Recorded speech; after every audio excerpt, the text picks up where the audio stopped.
Swastiastu, Namo Buddhaya, salam kebajikan dan salam sejahtera bagi kita semua.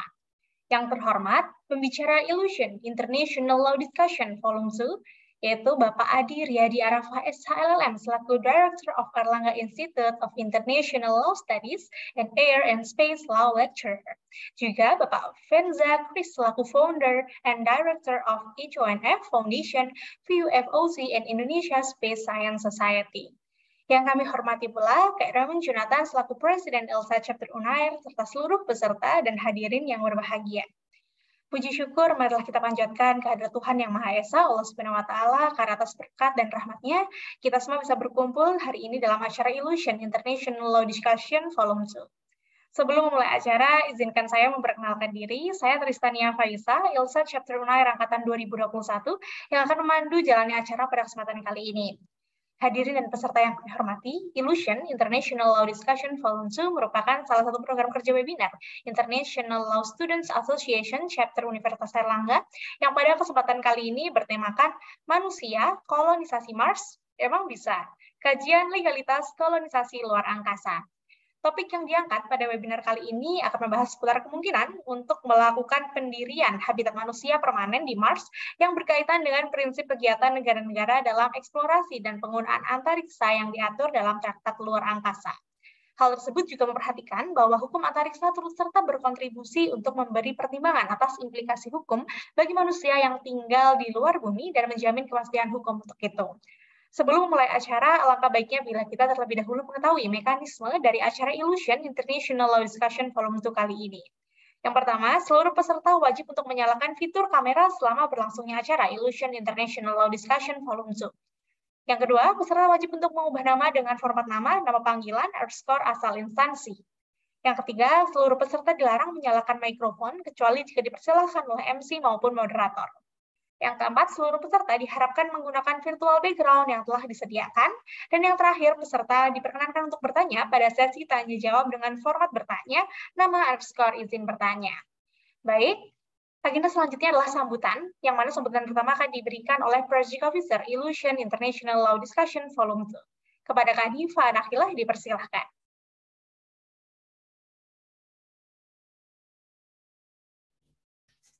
Baik, terima kasih MC. Sebelumnya, apakah suara saya terdengar? Terdengar, Kak. Oke, baik. Terima kasih MC atas waktunya. Selamat siang teman-teman semua. Semoga masih semangat kan untuk mengikuti serangkaian acara di siang hari ini. Sebelum acara ini dimulai, saya ucapkan puji syukur kepada Tuhan Yang Maha Esa karena kehendaknya lah acara Illusion International Law Discussion Volume 2 ini dapat berjalan dengan lancar. Tidak lupa juga saya ucapkan terima kasih yang sebesar-besarnya atas kehadiran dua narasumber kita, yakni Bapak Venza Chris dan Bapak Adi Riyadi Arafah SHLLM, serta saya juga ucapkan terima kasih kepada teman-teman yang sudah hadir pada acara hari ini. Acara Illusion International Law Discussion ini merupakan acara webinar ala talk show pertama kali yang diselenggarakan oleh ILSA Chapter Unair. Dan puji syukur pada volume 2 kali ini kami dapat mengundang narasumber yang sangat keren dan ahli dalam bidangnya. Saya berharap dengan mengikuti acara ini, teman-teman semua bisa mengambil manfaat serta menyerap lebih banyak ilmu dan memperluas pengetahuan tentunya terkait topik yang akan dibawakan nanti. Jangan malu ya teman-teman untuk bertanya dan jangan sungkan-sungkan juga untuk bertanya kepada narasumber-narasumber kita yang sangat-sangat keren ini melalui moderator nanti. Sebelum saya akhiri, saya juga akan ucapkan terima kasih banyak kepada rekan-rekan panitia yang telah mempersiapkan acara Illusion Volume 2 ini dengan sangat baik, hingga acara hari ini dapat diikuti oleh peserta dengan jumlah yang pada ruang Zoom ini. Akhir kata, saya mewakili panitia memohon maaf jika dalam berjalannya acara nanti terdapat hal yang mungkin kurang berkenan bagi teman-teman semua. Semoga teman-teman tetap bersemangat dan bisa terus menyimak acara ini hingga akhir agar ilmu yang bisa kita dapatkan nanti bisa bermanfaat juga tentunya. Sekali lagi saya ucapkan terima kasih dan mohon izin undur diri. Waktu dan tempat saya persilahkan untuk MC. Terima kasih. Baik, terima kasih banyak Kak Diva atas sambutannya. Selanjutnya, sambutan akan diberikan oleh Presiden ILSA Chapter Unair, yaitu Kak Raymond Jonathan. Kepada Kak Rejo, dipersilahkan. Iya, terima kasih Tania. Suaranya terdengar ya Tania? Terdengar dengan jelas, Kak. Oke, thank you. Eh, Selamat siang dan selamat datang di Illusion volume kedua kepada Pak Adi Riyadi Arafa SHLLM dan juga Pak Venza Chris selaku pembicara dalam Illusion volume 2. Kemudian Diva Anakila selaku Project Officer serta seluruh panitia Illusion volume kedua dan juga seluruh peserta diskusi pada hari ini. Semoga kita semua dalam keadaan yang baik dan sehat selalu. Dan Illusion ini merupakan media bagi Ilsa Chapter UNER untuk membagikan wawasan serta awareness hukum internasional kepada member Ilsa Chapter UNER, Civitas Akademika FH UNER, dan juga masyarakat luas. Dan pada kesempatan ini, saya mengucapkan terima kasih atas kesediaan Pak Venza dan Pak Adi yang telah bersedia untuk berbagi perspektif dalam isu kolonisasi Mars, terutama untuk mengkaji aspek legalitas, khususnya di dalam bidang hukum udara dan angkasa. Semoga diskusi hari ini bisa berjalan interaktif dan informatif bagi semua partisipan yang hadir, karena diskusi saya yakin bukan hanya tempat untuk mencari sertifikat kehadiran, tapi juga untuk memperkaya wawasan kita semua. Rasanya sekian sambutan dari saya. Selamat berdiskusi. I'm here with Ilsa. Ilsa, the future of international law. Terima kasih. Baik, terima kasih banyak Kak Raijo atas sambutannya. Selanjutnya, kita akan memasuki inti acara pada kesempatan kali ini, yang di mana sesi webinar akan dipandu oleh seorang moderator, yaitu Kak Falah Dawanis, yang merupakan bagian dari ILSA Chapter UNER Angkatan 2019. Kepada Kak Falah, dipersilahkan. Ya. Terima kasih MC atas kesempatannya. Dan hari ini kita bakalan banyak nih berbicara mengenai kolonisasi Mars dalam perspektif teknologi, juga khususnya hukum. Sebagaimana yang kita ketahui bahwa Mars Mission itu telah ada dari tahun 1950 sampai sekarang saat ini. Cuman yang baru-baru ini paling terkenal mungkin itu adalah tweet dari Elon Musk yang menyebutkan bahwa di tahun 2029 kemungkinan kita bisa saja ke Mars. Nah, mungkin yang menjadi pertanyaan besarnya adalah bagaimana mengenai perspektif hukum, juga kesiapan dari teknologinya sendiri untuk menopang kasus ini. Sebelum kita memulai langsung, di sini saya akan memperkenalkan dua pembicara kita hari ini yang pasti sangat-sangat kompeten di bidangnya. Yang pertama ada Bapak Venza Chris, yang dia merupakan Director of VU of OC, juga Director of ISSS, yaitu Indonesia Space Science Society. Yang terakhir, beliau adalah orang Indonesia pertama dan juga satu-satunya yang menjalani simulasi hidup di Mars. Nah, untuk yang kedua, kita juga ada narasumber kita, yaitu ini Bapak Adi Riyadi Arafa. Bapak Adi Riyadi merupakan dosen Departemen Hukum Internasional, Fakultas Hukum Universitas Airlangga, dan beliau juga Direktur Airlangga Institute of International Law Studies, yang merupakan pusat studi hukum internasional berbasis di Universitas Airlangga, dan beliau juga memiliki keahlian di bidang hukum internasional, hukum udara, dan juga ruang angkasa. Tanpa basa-basi lagi, mungkin kita bisa langsung aja ke Bapak Venza dan juga Pak Adi. Mungkin operator bisa langsung di spotlight.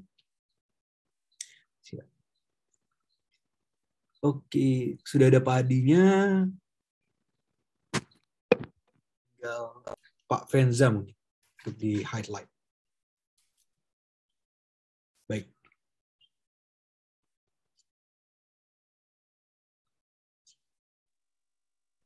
Oke, terima kasih dari operator yang telah melakukan tugasnya. Mungkin kita bisa nyapa-nyapa dulu nih, bersapa dulu. Apa kabar Pak Venza? Semoga kabarnya baik selalu. Halo semuanya, selamat siang. Siang Bapak. Lalu kita juga bisa menyapa Bapak Adi. Apa kabar Pak Adi? Baik, Fala. Gimana kabarnya? Masih di Bogor ini? Iya Pak. Oke, mungkin sebelum kita langsung ke pembahasan nantinya kita talk show-nya, mungkin saya ada rapid test pertama untuk mengetahui apa sih pendapat Bapak-Bapak sekalian ini terhadap hidup kita di Mars nantinya. Mungkin nanti jawabannya adalah yes or no aja. Nah, yang pertama mungkin, apakah Anda percaya bahwa manusia dapat hidup di Mars? Mungkin Pak Venza bisa menjawabnya lebih dahulu.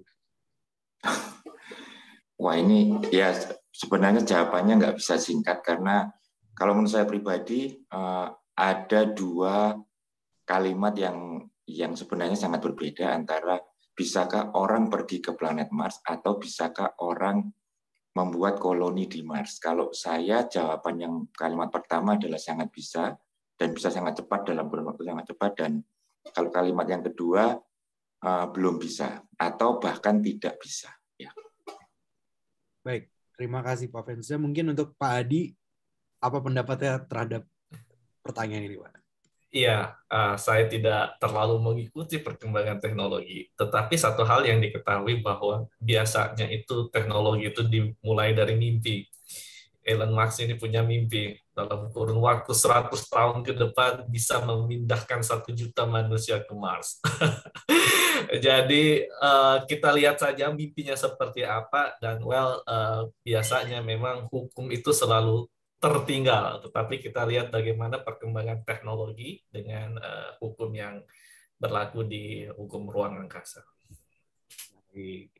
Lalu untuk pertanyaan keduanya adalah, apakah Bapak-Bapak sekalian ini ingin pindah ke Mars juga, Pak? Mungkin Pak Venza bisa menjawabnya.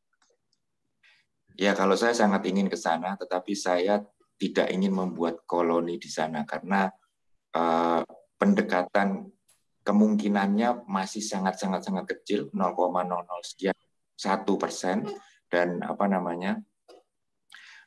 kita sebagai manusia harus sadar bahwa planet Bumi itu jauh lebih beautiful daripada planet Mars. Ya.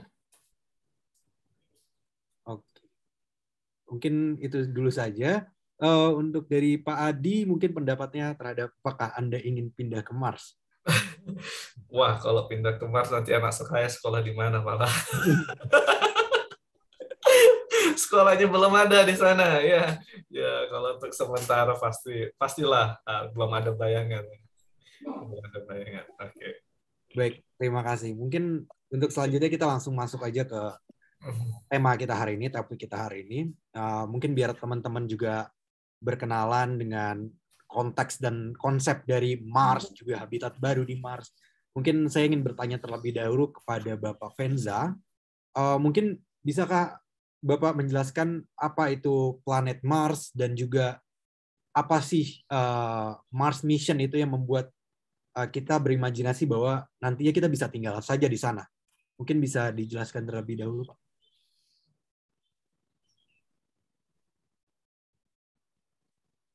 Halo?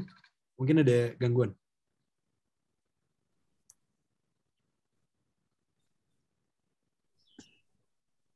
Halo? Halo, Mas. Ya, masuk. Ya. Oke. Maaf tadi apa pertanyaannya, Mas? Oke. Ya, mungkin ada apa sih planet Mars itu, dan apa sih Mars Mission yang membuat kita berimajinasi bahwa di sekian tahun ke depan mungkin kita bisa pindah ke Mars? Oke, itu jawabannya sangat simpel sebenarnya, meskipun tadinya sangat rumit, karena gini, perkembangan ilmu antariksa atau space science itu adalah kita harus terus belajar, kita harus terus melakukan kegiatan yang sifatnya kontinu. Jadi kita sebagai manusia yang hidup di planet Bumi ini tidak boleh berhenti. Salah satu alasan yang paling konkret adalah teknologinya. Jadi kalau misalnya kita hari ini menikmati smartphone, hari ini kita menikmati Wi-Fi, hari ini kita menikmati keindahan-keindahan dari hasil karya manusia berupa teknologi atau percepatan teknologi itu karena salah satu yang paling signifikan adalah perkembangan ilmu antariksa dan space exploration atau eksplorasi ruang angkasa. Jadi space science dan space exploration itu sebenarnya menjadi salah satu acuan untuk bagaimana semua umat manusia ini bisa menikmati berbagai kemudahan di area yang bernama teknologi ini. Nah, setelah kita mengalami era-era space age pada tahun 50-an dan 60-an, setelah konflik antara Rusia dan Amerika waktu itu masih Uni Soviet ya namanya. Itu terus kita berpikir bahwa perkembangan teknologi itu sangat-sangat cepat, terutama pada lingkup space science dan space exploration ini. Nah, pada waktu itu ada kita dihadiahi oleh satu istilahnya small step tapi giant leap ya untuk human race di dunia, yaitu pendaratan manusia pertama di bulan. Nah, setelah bulan, kenapa tiba-tiba Mars menjadi isu? Sebenarnya isu itu sudah sangat lama dan hampir berbarengan. Ide untuk mengeksplorasi bulan dan Mars itu sudah jauh sebelum manusia mampu untuk membuat roket pergi ke bulan. Jadi bahkan di film-film science fiction, waktu itu film masih hitam putih, saya punya beberapa, dan komik-komik yang sebelum era kita bisa membuat video, masih bisa menggambar, itu juga banyak sekali ide-ide tentang bulan dan planet Mars. Nah, lalu pertanyaan kedua, kenapa planet Mars? Karena ya dia yang terdekat, dia yang paling mudah dijangkau, dan dia sangat memungkinkan untuk kita mampir ke sana. Mampir dalam hari ini harus di garis bawahi, karena seperti tadi saya katakan di depan bahwa sebenarnya untuk hidup di Mars itu sangat-sangat berat. Kita harus kalau kita baca banyak referensi buku-buku tentang planet Mars itu ya, natural disaster sama tipisnya oksigen atau zat-zat lain yang dibutuhkan oleh manusia itu sangat-sangat minim dan bahkan sangat membahayakan. Nah, pengalaman kami ketika mengikuti pelatihan hidup di planet Mars yang sebelumnya harus diuji dulu dan beberapa seleksi harus diikuti dengan sangat ketat, pelajaran tentang bagaimana radiasi yang terjadi di luar bumi atau di luar planet kita yang indah ini sangat-sangat membahayakan, dan itu butuh protokol dan butuh tools yang sangat-sangat perfect dalam arti tidak boleh meleset satu titik pun gitu misalnya, atau kalau misalnya berupa berat itu tidak boleh meleset 0,0 sekian gram pun gitu. Itu pasti bisa meledak, bisa mengakibatkan kematian, bisa mengakibatkan gagalnya misi ke planet Mars dan lain sebagainya. Nah, lalu kita akan menjawab bahwa kenapa kok misi ke Mars itu jadi penting gitu. Sangat-sangat penting karena apa? Perjalanan dari tahun 60-an setelah bahkan sebelum pendaratan di bulan tahun 68 itu menuju ke eksplorasi planet Mars sudah dirintis. Jadi teknologi baru dan para pakar dan orang-orang pintar di dunia ini berkumpul di masing-masing space agency-nya mereka sendiri, atau bahkan sekarang di private space agency seperti tadi cerita tentang SpaceX atau Blue Origin atau Virgin Galactic dan lain sebagainya. Nah, itu yang kemudian perusahaan-perusahaan atau company yang menamakan dirinya private space agency itu berlomba-lomba untuk membuat teknologi. Teknologi yang tentunya belum ada dan belum diaplikasikan di kehidupan sehari-hari kita saat ini. Itu nanti diterapkan dan dipakai untuk eksplorasi planet Mars ini. Mesinnya, tools-nya, software-nya, perkabelannya misalnya gitu. Bahkan saya sudah lihat sendiri beberapa prototipe penemuan yang nanti bakal diproduksi langsung di sana. Gitu. Jadi saya bisa lihat langsung bahwa begitu canggihnya nanti kita akan menerima warisan teknologi itu ke depan gitu untuk kita. Makanya eksplorasi luar angkasa sangat penting untuk kesejahteraan umat manusia di bumi. Itu yang saya pelajari di sana. Gitu. Baik, terima kasih Pak. Mungkin tapi tadi ada yang unik dari Mbak Sentaki itu adalah bahwa menyampaikan adanya kita pernah ke bulan gitu ya. Manusia pertama pernah ke bulan itu Neil Armstrong di tahun 69 kalau nggak salah. Nah, itu pertanyaannya adalah kenapa kita nggak mengarah ke bulan aja ketimbang kita harusnya ke Mars? Mungkin ada jawaban tentang itu, Pak? Secara spesifik sifat dan fungsi atau bahkan keyakinan kita untuk mencapai kedua benda langit tersebut sangat berbeda. Jadi kalau bulan adalah satelit yang mengorbit bumi dan kita tahu bahwa wajah bulan itu selalu sama. Jadi artinya masa revolusi dia sama rotasinya nggak jauh-jauh beda sama perhitungan per bulan, per satu rotasi mengelilingi bumi ya. Jadi kalau misalnya itu dikaitkan dengan kenapa kok tidak di bulan terus, dan kenapa kok ada konspirasi yang mengatakan bahwa sebenarnya nggak ada pendaratan di bulan, dan kenapa kok nggak mendarat lagi di sana gitu. Nanti akan saya jawab, itu gampang jawabannya. Kenapa planet Mars? Karena kalau kita menilai ini ya, kalau kita mau pergi ke planet Mars itu bukan garis lurus yang ditarik vertikal, tapi kita harus mengelilingi atau bahkan kita harus berrotasi ke bumi dulu terus langsung kelempar keluar gitu. Nah, panjang lingkarannya itu sesuai dengan orbit Mars, nanti akan nyampe di mana. Nah, ini menjawab pertanyaan kenapa tahun lalu ada ada 3 space agency, yaitu Amerika, Cina, dan Jepang. Yang Jepang ini sebenarnya dibeli oleh Uni Emirat Arab, terus dia menumpang Mitsubishi, dan Mitsubishi diorder oleh JAXA itu space agency-nya Jepang, dan kemudian memakai nama 3 negara, yaitu Amerika, Cina, dan Uni Emirat Arab. Padahal Uni Emirat Arab ini numpang Jepang, itu teknologi. Karena beliau itu uangnya banyak, jadi terus langsung namanya yang dipakai. Nah, anyway, itu kalau misalnya tahun kemarin itu dipilih sekitar pertengahan tahun ya kalau nggak salah. Itu kenapa? Karena itu jarak terdekat yang bisa diraih oleh wahana ini mencapai planet Mars. Jadi sekitar 6-7 bulan, dan awal tahun kemarin kan sudah mendarat, dan kemudian nanti kita bisa melihat hasilnya. Misalnya Amerika dengan Perseverance ya namanya.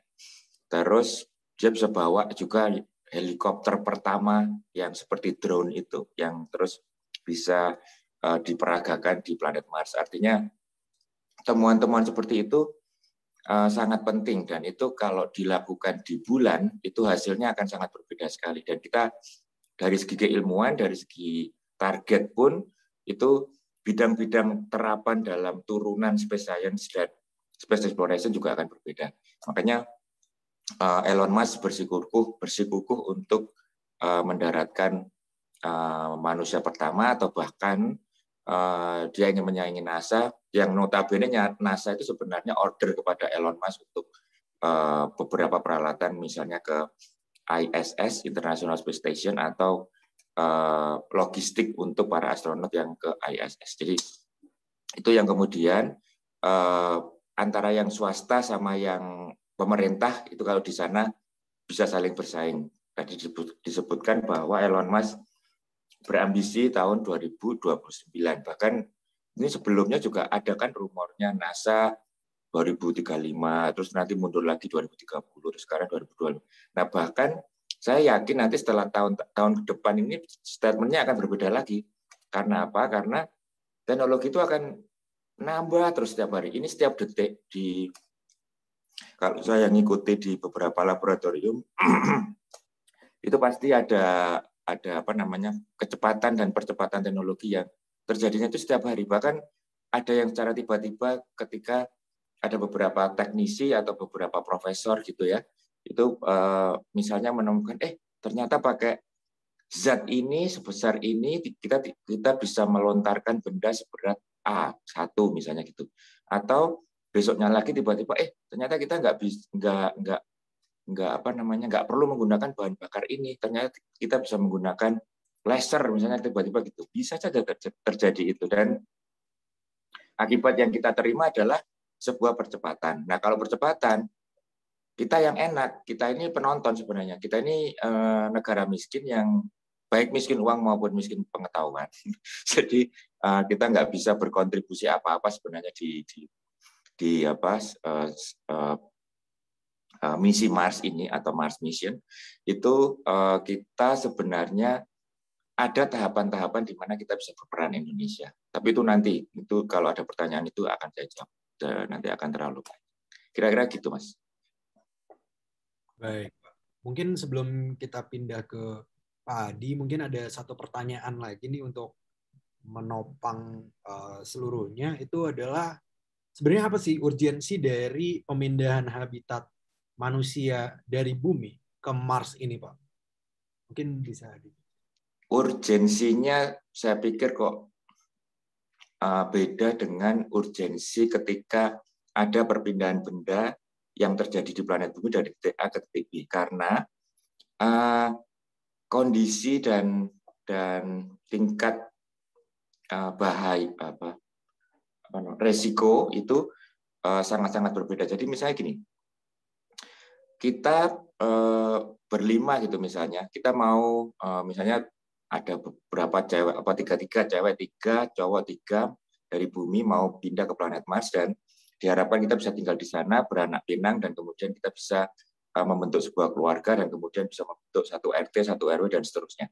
Nah, kita harus sadar bahwa orang hidup itu perlu logistik, orang hidup itu perlu benda-benda atau tools untuk mengadaptasi lingkungannya yang notabene ini Mars ini sangat-sangat ekstrim.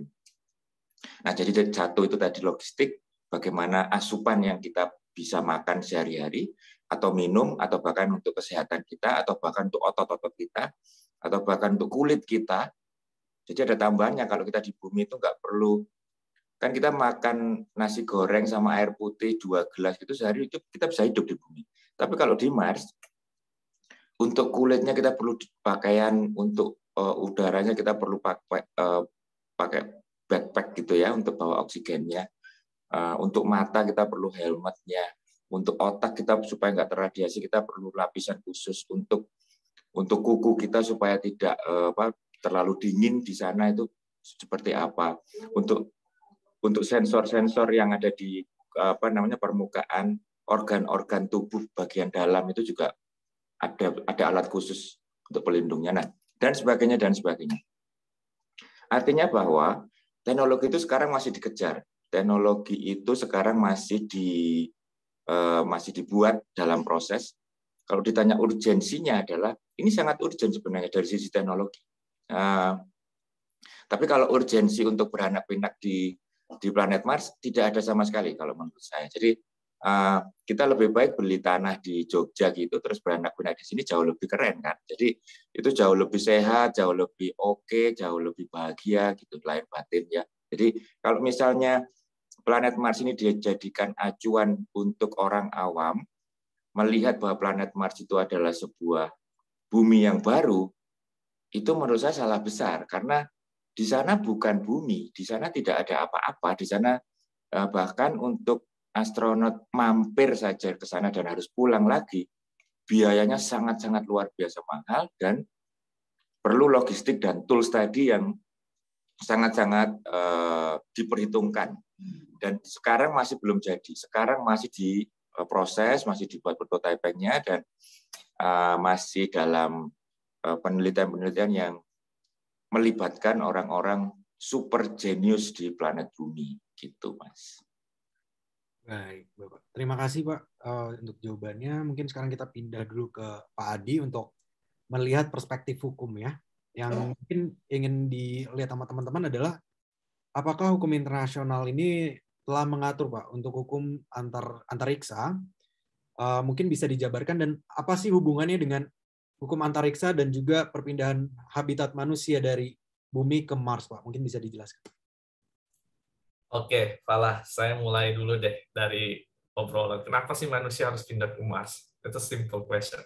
Ya, jadi banyak para ahli itu sudah berpikir bahwa bumi yang kita cintai ini ke depan tuh nggak bisa ditempati lagi. Ya, bumi yang kita cintai ini akan rusak ya karena ulah tangan manusia dan kerusakan itu tidak bisa diperbaiki. Ya, makanya kalau kita lihat ada namanya perubahan iklim, ya kan, banyak orang makin lama kelaparan mati, ya kan, ada virus COVID.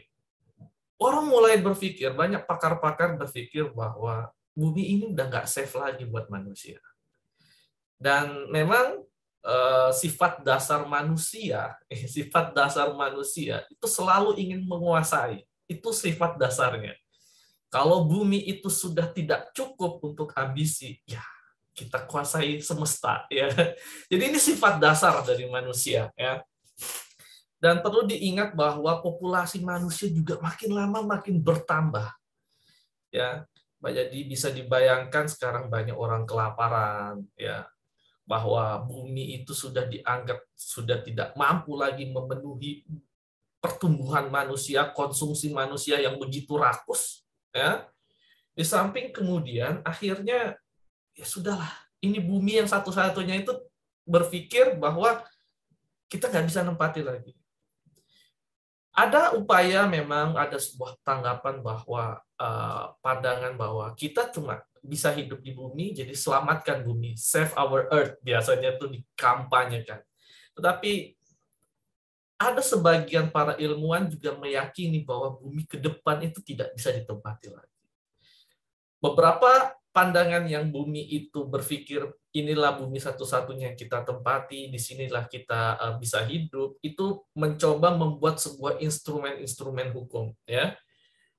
Instrumen Anda mungkin tahu namanya, ada Paris Agreement, ya kan, ada Tokyo juga yang mencoba mengurangi efek populasi polusi, ada mencoba mengurangi karbon yang membahayakan kehidupan manusia. Itu tetapi aturan yang dibuat itu hanya dapat mencegah, tidak bisa menghilangkan, hanya dapat mencegah atau mungkin saja hanya memperlambat kerusakan bumi itu sendiri. Tetapi bahwa menghentikan kerusakan bumi itu hampir tidak bisa. Maka kemudian ada pandangan dari para ilmuwan itu untuk kemudian bagaimana kita mencoba memindahkan populasi manusia itu ke luar bumi, yang bumi ini sudah tidak bisa kita tempati. Tadi Pak Venza bicara tentang teknologi, bahwa memang pada akhirnya perkembangan sekarang ini kita melihat kalau dulu misalnya teknologi ke ruang angkasa itu dikuasai oleh negara, belakangan ya teknologi ruang angkasa mulai bergeser ke swasta. Ya. Ada SpaceX, ada Blue Origin. Itu artinya apa? Artinya bahwa teknologi ke ruang angkasa itu makin lama makin murah. Dulu kenapa dihandle sama negara? Karena hampir tidak mungkin swasta itu membiayai proyek yang begitu besar biayanya. Sekarang dengan perkembangan teknologi ruang angkasa ini makin lama dianggap makin murah. Misalnya roket peluncur dengan SpaceX itu sekarang bisa digunakan berkali-kali. Kalau dulu sekali pakai, udah hilang. SpaceX ini sudah bisa memakai sampai mungkin 3-4 kali dan dianggap jauh lebih murah. Makanya kemudian dalam perkembangannya NASA itu kemudian mensubkontrakkan pekerjaannya dia kepada perusahaan swasta. Karena swasta dianggap lebih murah, lebih efisien. Dampak dari biaya yang efisien ini kemudian bahwa ada pandangan-pandangan untuk kemudian bagaimana sih kita mencoba memindahkan manusia ke luar angkasa, ke planet lain. Dan perlu diingat bahwa teknologi ke ruang angkasa ini pada akhirnya itu memberikan keuntungan yang ekonomi dan ada marketnya. Jadi kalau Fala mungkin bertanya, ini yang menarik ya, kasus presidensi kemarin ini ya, pemilu presiden itu ternyata kalau saya baca di berita itu meningkat, ratusan orang Indonesia itu mendaftar pengen pindah ke Mars, saking gregetannya tinggal di Indonesia. Jadi banyak orang berpikir, aduh daripada aku tinggal di Mars, atau mungkin banyak orang-orang yang sudah putus asa di bumi ini untuk kemudian mencari nasib ya, mengadu nasib ke Mars ya, mungkin walaupun tidak berpikir bagaimana tuh Mars sebenarnya dan sebagainya.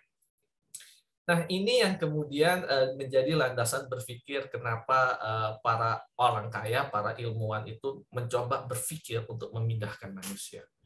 Lalu bagaimana pandangan hukumnya?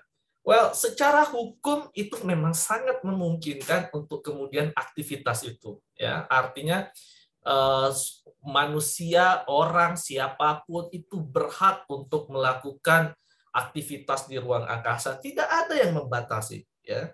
Karena ada prinsip namanya common heritage of mankind. Common heritage of mankind ini terkenal sekali di Space Treaty, di Outer Space Treaty, yang mengatakan bahwa manusia untuk melakukan eksplorasi, eksploitasi ruang angkasa sangat-sangat dibolehkan.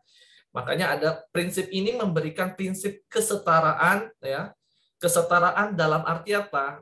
Ini terjadi perbedaan antara negara berkembang dengan negara maju. Kalau negara berkembang maunya negara maju yang melakukan eksplorasi, eksploitasi, tetapi negara berkembang juga bisa menikmati, gitu kan? Tetapi bagi negara maju, prinsip common heritage of mankind ini dianggap sebagai bahwa semua bebas melakukan eksplorasi, eksploitasi ruang angkasa, tapi mereka yang berusaha, mereka yang mengusahakan. Kalau kamu tidak mengusahakan, ya jangan berharap kamu mendapatkan lebih. Nah, ini terjadi gesekan. Makanya kalau dilihat ada namanya Moon Treaty, ya Moon Treaty itu tahun 70-an lahir ya. Itu salah satu konvensi yang tidak populer di negara maju. Karena itu mencoba menggeser prinsip common heritage of mankind, itu menjadi prinsip yang ada di UN Plus itu, saya lupa namanya prinsip, ada prinsip, saya lupa, common heritage of mankind ini yang ada di prinsip hukum laut, saya lupa prinsipnya. Nah, pokoknya saya lupa prinsipnya ini, yang kemudian prinsip ini kemudian banyak ditentang oleh negara-negara maju. Negara-negara maju itu, di ruang angkasa berlaku prinsip province all mankind. Ya, province all mankind itu siapa yang berusaha, dia mendapatkan hasil. Tetapi di hukum laut itu berlaku prinsip common heritage of mankind. Ini dua prinsip yang berbeda. Common heritage of mankind itu menginginkan seperti di laut, negara yang tidak punya laut itu tetap bisa menikmati keuntungan dari eksplorasi atau eksploitasi laut. Kalau province all mankind, kalau kamu nggak ada usaha untuk memperoleh benefit dari eksplorasi atau eksploitasi, ya kamu nggak dapat apa-apa, itu prinsipnya. Jadi prinsip di hukum sendiri itu adalah terbuka untuk melakukan eksplorasi, eksploitasi. Nah, ini yang kemudian prinsip ini dilihat bagi entitas swasta untuk kemudian melakukan eksplorasi ataupun eksploitasi. Dengan tujuan apa? Tujuannya ekonomi. Nah, kolonisasi ini menjadi pertanyaan berikutnya. Kalau kita pindah ke sana, terus kita ikut hukum mana? Hukum bumi apa hukum Mars? Orang di bumi aja kita beda nih, hukum negara mana sama negara mana. Seperti itu malah, kalau secara gambar awal dari perspektif hukum. Baik, Pak. Ini sangat menjelaskan banget tadi. Cuman yang saya ingin tanyakan adalah tentang yang tadi Bapak sampaikan, itu Province of All Mankind, yang ada di hukum udara dan antariksa, itu dengan yang namanya Artikel 2 Outer Space Treaty, Pak, yang di mana negara itu tidak boleh mengkolonisasikan ruang angkasa, sehingga itu menjadikan ruang angkasa itu sebagai res komunis, Pak, atau yang tidak ada negara yang memiliki kekuasaan di wilayah tersebut. Nah, mungkin yang ingin saya tanyakan, apakah untuk Artikel 2 ini itu mengecualikan Province of All Mankind yang ada yang tadi Bapak sampaikan itu? Ya, di pasal 2 OST itu prinsip yang berlaku itu non-appropriation. Ya, jadi kalau di pasal 1 itu Province All Mankind, di pasal 2-nya non-appropriation. Non-appropriation itu tidak boleh memiliki. Ya, kamu boleh mengeksplorasi, bisa mengeksploitasi, tetapi tidak boleh memiliki. Ibarat cinta. Ya, kalau Anda mencintai, ya tidak perlu memiliki. Ada yang seperti itu. Tapi konteks ini hati-hati ya. Ya, kalau Anda berpacaran misalnya bisa menikmati, buat apa saya memiliki? Terus nah, itu di ruang angkasa. Anda boleh melakukan eksplorasi, eksploitasi, tetapi kamu tidak memiliki. Tidak boleh mengklaim bahwa, Mars ini bagian dari kedaulatan Indonesia, bagian dari kedaulatan Amerika Serikat. Tidak boleh. Tapi bahwa kita melakukan eksplorasi, eksploitasi, dibuka, dipersilahkan. Seperti itu. Baik, Pak. Menarik sekali nih pembahasannya. Tapi tadi Bapak Adi itu kan membahas mengenai permasalahan sosial yang ada di bumi. Mungkin sekarang saya pindah kembali dulu ke Pak Fenza. Apakah dengan adanya perpindahan dari bumi ke Mars ini permasalahan sosial seperti penghindaran dari climate crisis juga dan hal-hal lainnya yang sudah menjadi yang menjadi masalah di bumi itu bisa terselesaikan, Pak? Kalau boleh menjawab, enggak. jadi kita sebenarnya harus sadar tentang timeline. Tadi Pak Adi mengatakan tentang kerusakan bumi dan bahayanya kalau misalnya manusia tetap keep attitude seperti ini, misalnya cara membuang sampah, penggunaan bahan bakar, dan menggunakan produk-produk kimia lainnya itu diterus-teruskan, lama-lama bumi tidak bisa lagi memperbaiki dirinya sendiri. Tetapi masalahnya gini, kalau timeline itu harusnya ada pertanyaan, kapan bumi rusak? Kapan bumi tidak bisa lagi ditempati? Atau kapan bumi mengharuskan manusia untuk memakai spacesuit? Kapan bumi harus mewajibkan orang untuk memakai masker plus oksigen, tabung oksigen di punggung mereka? Nah, itu pertanyaan yang buat para saintis sangat penting karena ini seperti berpacu dalam melodi ya. Jadi ini berpacu dengan sebuah resiko di mana satu tempat mendapatkan misalnya radiasi dari luar bumi atau radiasi dari sampahnya sendiri atau radiasi dari berbagai virus yang berkembang di planet bumi atau akibat-akibat lain yang kemudian bisa mengakibatkan bahwa ketika manusia keluar dari tabung rumahnya atau tabung di mana dia hidup, ketika semua pintu dan jendela nanti akan harus tertutup, dalam detik atau menit atau jam keberapa dia akan meninggal. Jadi itu harus dibuat, dan sekarang sudah ada itu timeline-nya.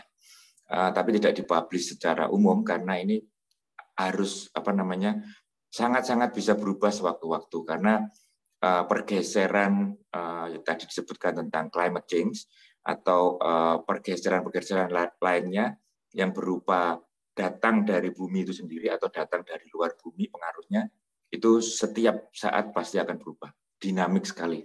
Seperti sekarang ini kalau di daerah saya di Jogja ini sebenarnya harusnya sudah tidak hujan gitu, tapi kadang-kadang kemarin ada hujan badai malahan di seminggu yang lalu ya.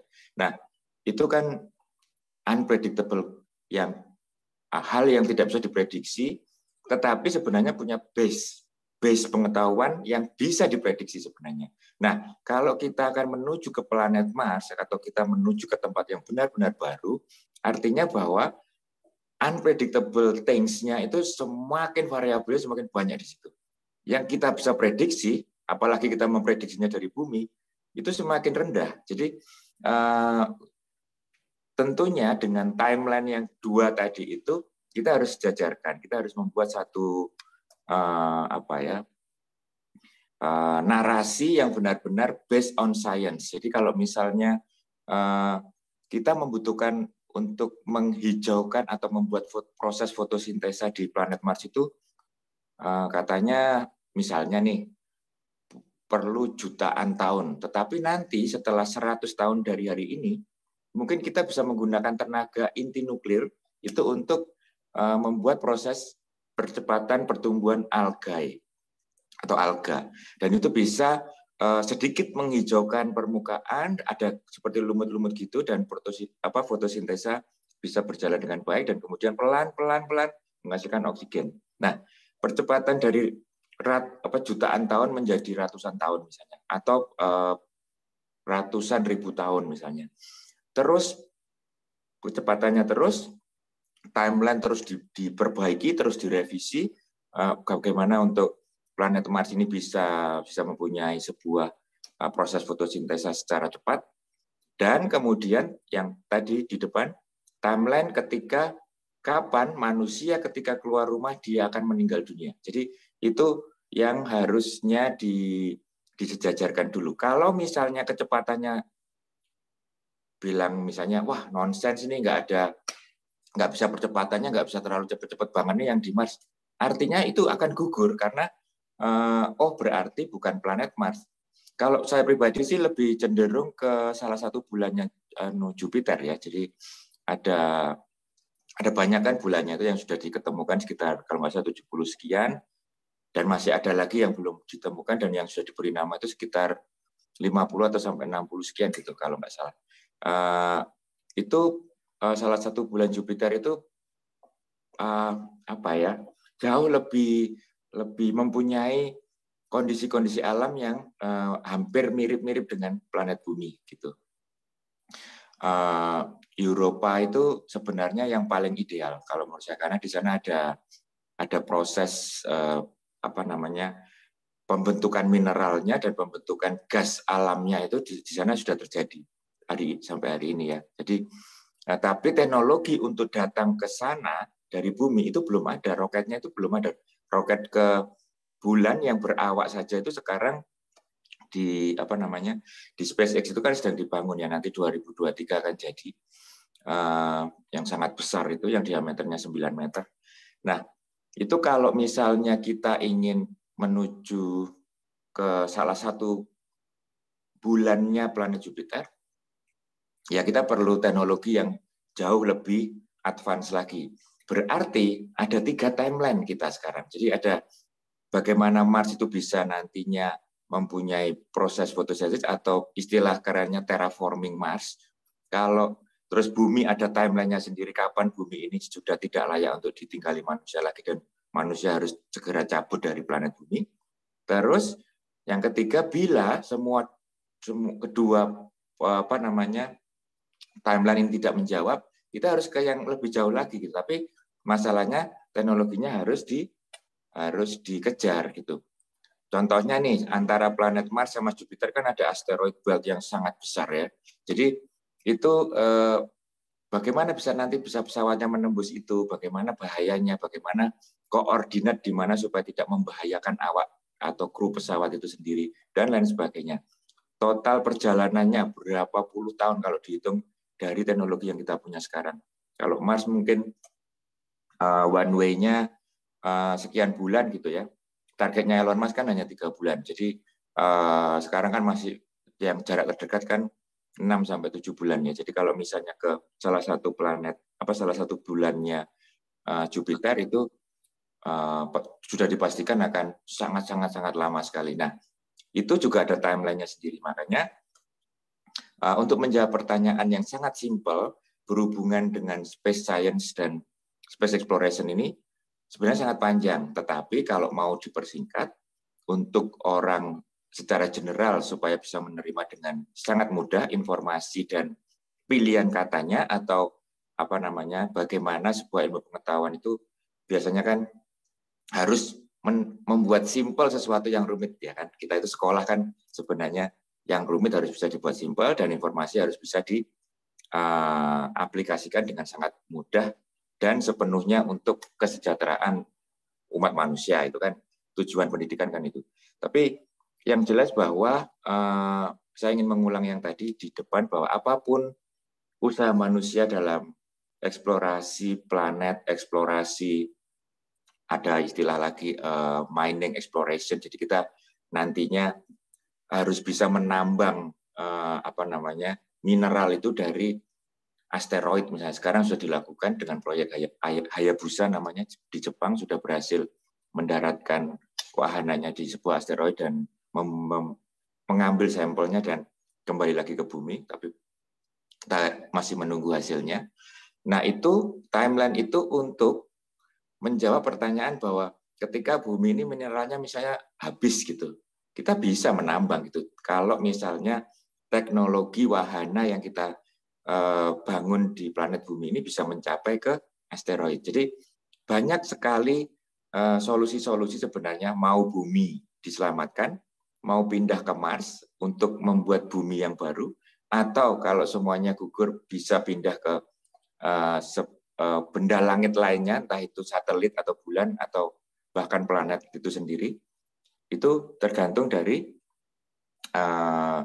kecepatan teknologi yang kita kuasai saat ini dan ke depannya. Jadi ini masih menjadi perdebatan yang sangat hangat dan terutama persaingan itu tadi. Kenapa persaingan? Karena ini tingkat ekonomi menghasilkan economical value yang sangat-sangat besar gitu. Jadi semua terlibat. Tadi Pak Adi kan mengatakan ini tentang apa namanya efek dari ekonomi di perusahaan-perusahaan swasta misalnya ya, atau hal-hal lain yang berdampak dari perkembangan sebuah teknologi.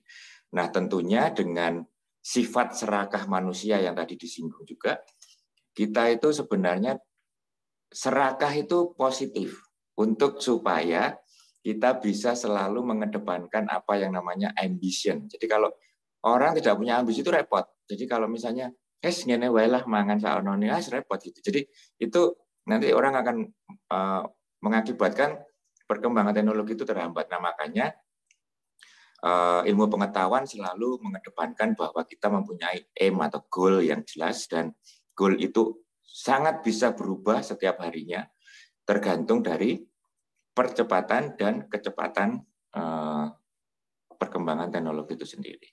Gitu, Mas. Baik, Pak. Sangat menjelaskan sekali. Berarti kan ini sudah adanya yang namanya riset dan pengembangan teknologi yang semakin matang gitu ya, Pak. Mungkin bisa secara singkat dibahas bahwa apa aja sih yang dibutuhkan untuk kita pindah ke Mars itu sebagai manusia gitu. Sebenarnya apa aja sih yang dibutuhkan untuk pindah ke Mars itu, Pak? Yang tadi saya katakan sebenarnya ada logistik, ada tools. Sebenarnya cuma dua itu. Logistik itu apa sih? Logistik itu misalnya gini, ketika kita mendarat di sana, kan pasti lapar ya, kita butuh makan. Nah, makan itu kalau habis, misalnya logistiknya, terus kita bisa menanam apa? Nah, kalau menanam, medianya apa? Kalau medianya cuma di pesawat itu, cukup enggak kalau kita misalnya nanti berlima atau bersepuluh atau bahkan ketika punya anak? Tentunya kan enggak cukup. Nah, kalau sudah kita harus menanam sesuatu di luar pesawat, berarti kan ada bidang lain yang harus dikejar, yaitu space farming. Nah, kalau di space farming itu kayak nonton film itu loh, The Martians ya, yang apa namanya, dia akan menanam kentang dari kotorannya sendiri. Nah, artinya bahwa logistik ini kita tidak bisa mengandaikan seperti apa yang kita butuhkan di bumi. Tadi saya memberikan contoh analogi berpikir itu supaya gampang. Tapi yang jelas sama seperti pengalaman kemarin waktu mengikuti pelatihan hidup di planet Mars itu, misalnya nih, saya tiap pagi hanya butuh 2 tub odol, seperti odol gitu ya, spacewood, hanya butuh 2 untuk energi selama 6 jam. Siang butuh 2, malam butuh 2, sudah cukup. Tetapi perkembangan yang terjadi itu kan saya simulasinya di bumi, bukan di planet Mars gitu. Jadi tentunya akan sangat berbeda karena gravitasinya juga jauh lebih rendah, 30%. Terus radiasi dari baik itu dari matahari atau dari benda-benda langit yang lainnya juga sangat tinggi. Terus penggunaan materi-materi tools yang sangat berat untuk kita beraktivitas di sana juga sangat membebani tubuh kita dan lain sebagainya. Nah, artinya ada asupan-asupan yang kemudian harus diterapkan pada tubuh yang akan mendarat atau entitas bernama manusia ini yang akan mendarat di planet Mars. Plus kurun waktunya harus dihitung karena kamu mau hidup 1 bulan, mau hidup 1 tahun, atau mau ditinggal. Kalau mau ditinggal berarti pertanyaannya akan jadi lain lagi. Selain kita harus bisa menghasilkan makanan sendiri, kita juga harus tahu prediksi iklim di sana seperti apa.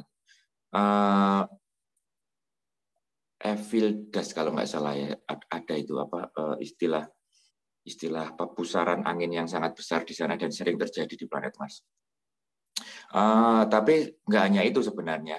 Kalau saya pelajari dan apa yang saya baca itu begitu banyak natural disaster di sana dan begitu membahayakannya bagi kondisi tubuh manusia saat ini ketika kita hidup di planet bumi. Nah, lalu yang kedua adalah tools. Tools itu gini misalnya, ketika kita ditinggal di sana, kita itu butuh sepatu apa sih gitu.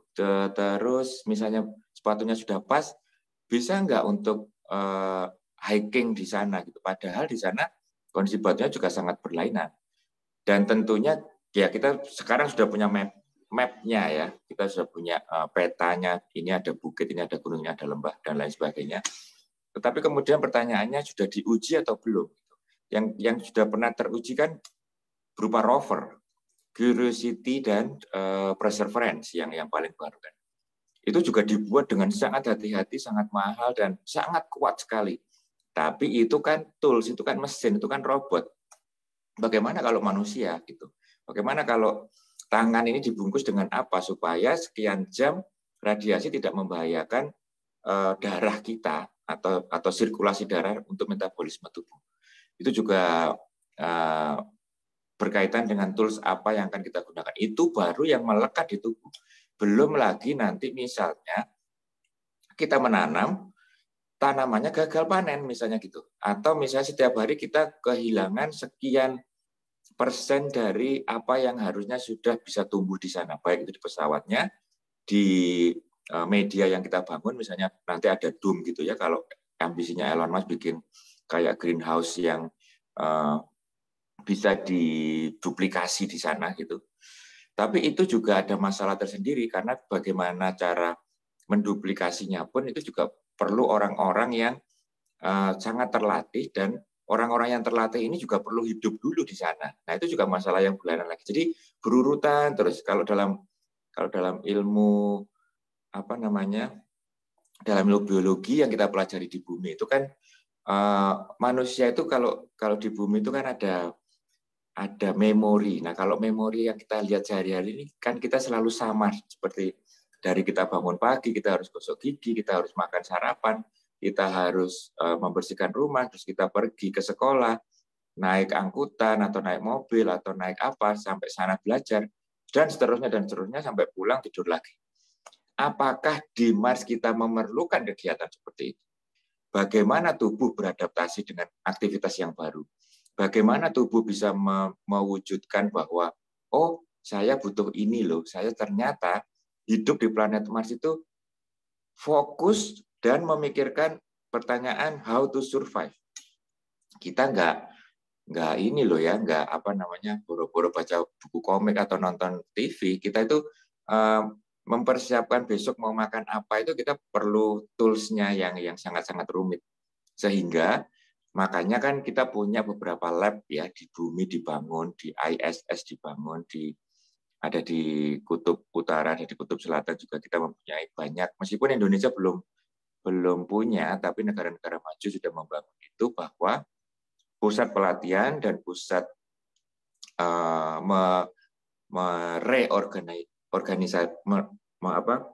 membuat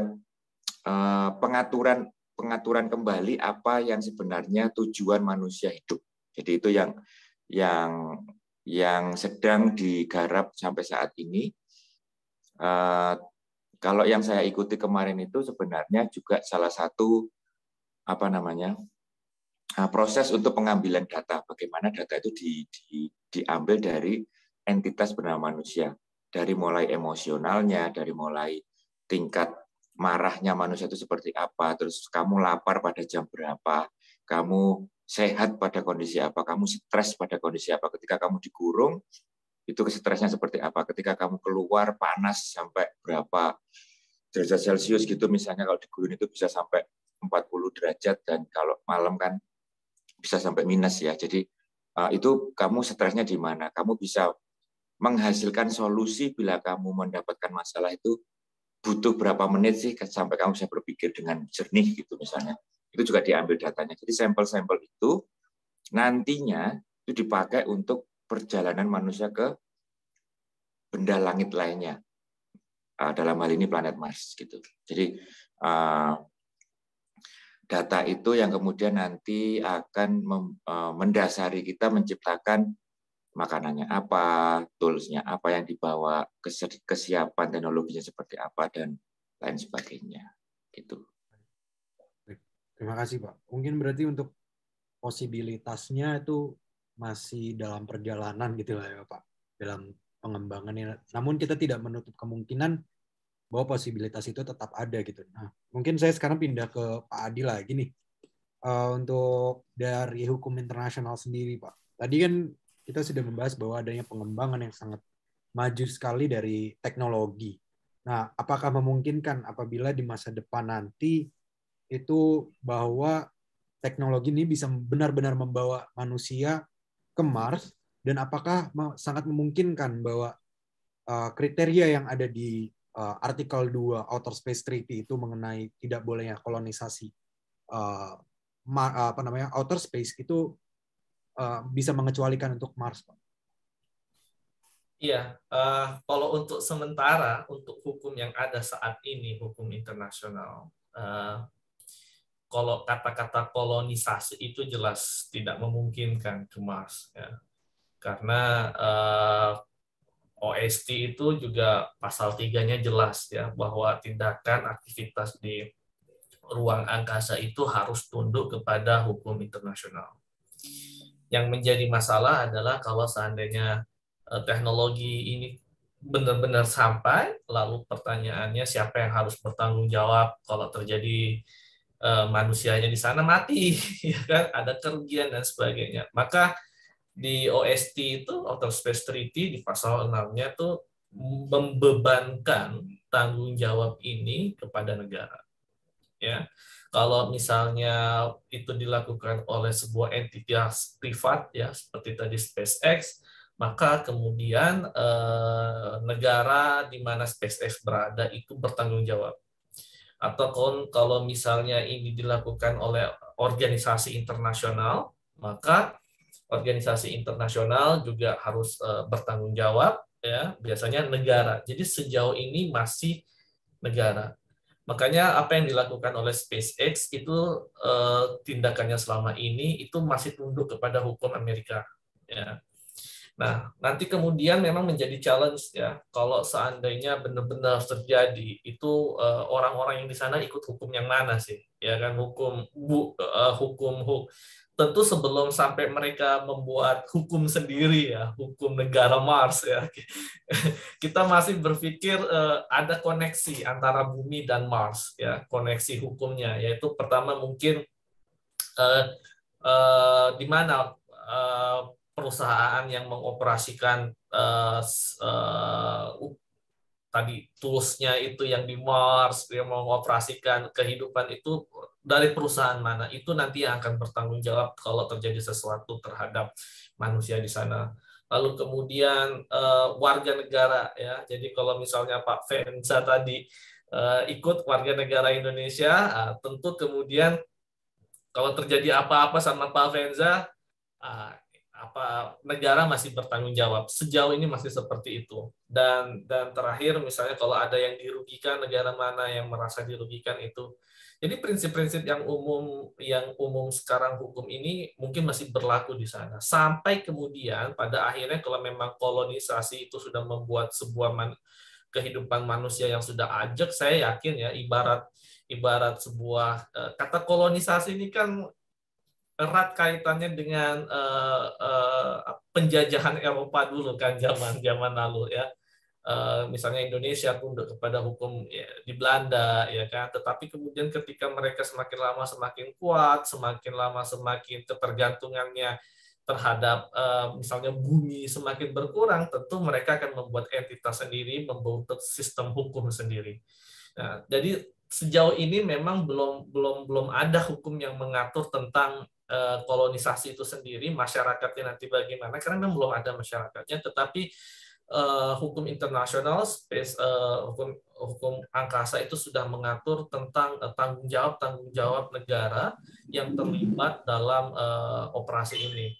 Karena sejauh ini memang seperti itu, dan hukum angkasa itu termasuk hukum yang dianggap paling lambat perkembangannya karena adanya gap tadi antara kepentingan negara maju dan negara berkembang. Sehingga banyak misalnya negara maju itu menginginkan bahwa kalau perlu hukum angkasa udah deh, nggak usah terlalu banyak diatur. Nah, makanya kalau kita lihat beberapa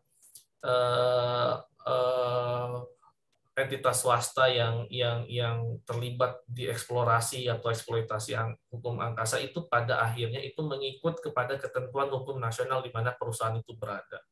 Padahal OECD menginginkan adanya hukum internasional, tapi perkembangannya lambat sekali. Pokoknya Moon Treaty itu yang terakhir. Terakhir seperti negara maju itu seperti kayak ditabok ya, dipukul sama negara berkembang. Habis itu ya udah deh, udah toh teknologinya ada di kita udah nggak usah buat aturan hukum internasional lagi. Makanya stagnan hukum angkasa dan lebih cenderung banyak condong kepada peraturan ketentuan hukum nasional. Misalnya kayak NASA ini juga sudah membuat nih aturan-aturan tentang kok, padahal masih konsep ya, rencana-rencana misalnya bagaimana apa yang dilakukan perusahaan swasta ketika memang perusahaan swasta itu menginginkan membuat kehidupan di luar bumi.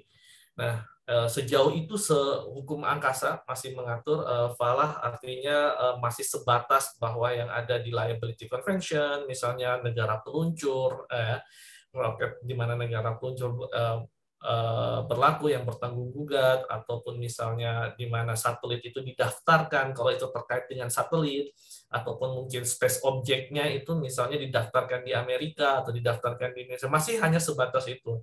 Yang jelas peran negara selama ini masih sangat kuat karena untuk meminta pertanggungjawaban terhadap aktivitas yang dilakukan entitas swasta di ruang angkasa agak sulit memintanya, tetapi lebih banyak kepada permintaan tanggung jawab kepada negara.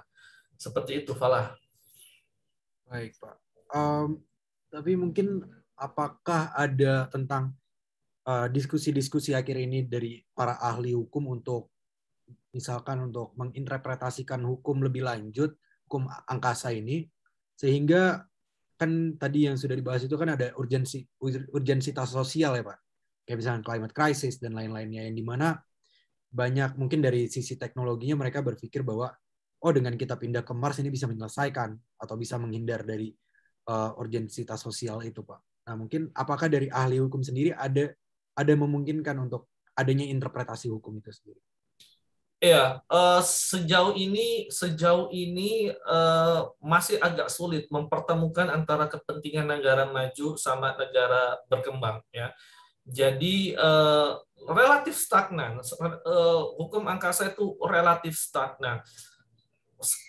Apa yang dilakukan manusia saat ini adalah berusaha tetap mencoba mencegah atau kalau bisa memperlambat kerusakan bumi ya. Karena tidak ada sejauh ini teknologi yang memindahkan manusia ya secara cepat ke sebuah planet lain itu masih belum ada kan.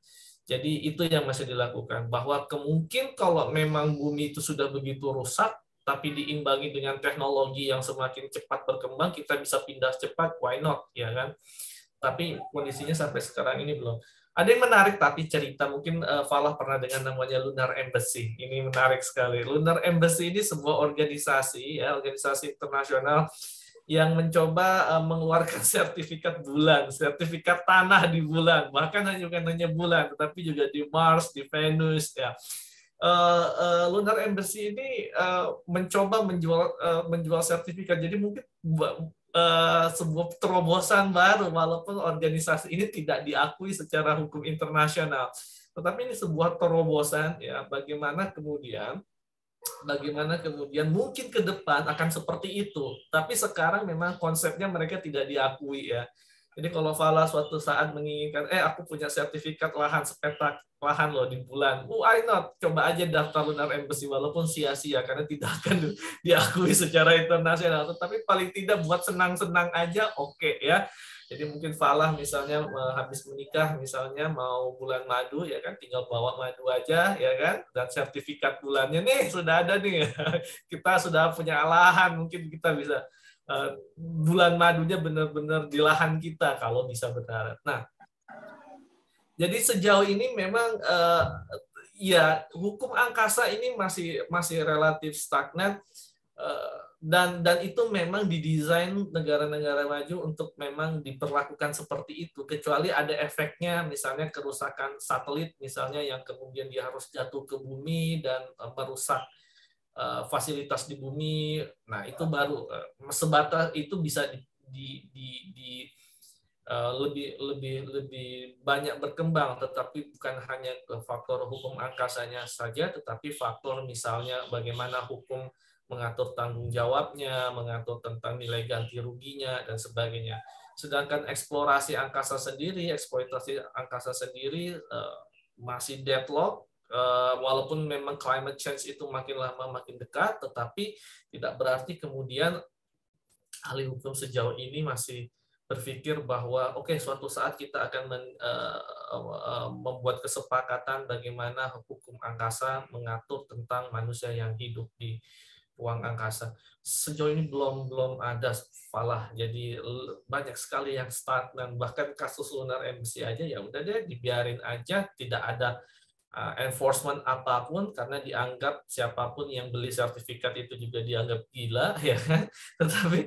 Tapi saya nggak tahu nih ke depan, mungkin Elon Musk ya suatu saat mengeluarkan sertifikat itu, perusahaan SpaceX, ketika mereka bisa kemudian mengkolonisasi benar Mars, ya kan, bisa mengkolonisasi, malah jual coupling, ya kan, jangankan coupling yang nyata, Mars, mungkin menurut saya Mars itu lebih nyata daripada Metaverse, ya kan?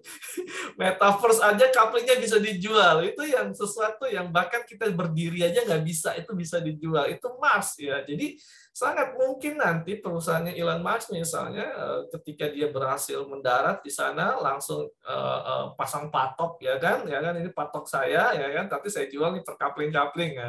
Pak Venza mungkin dapat coupling 200 meter di sana.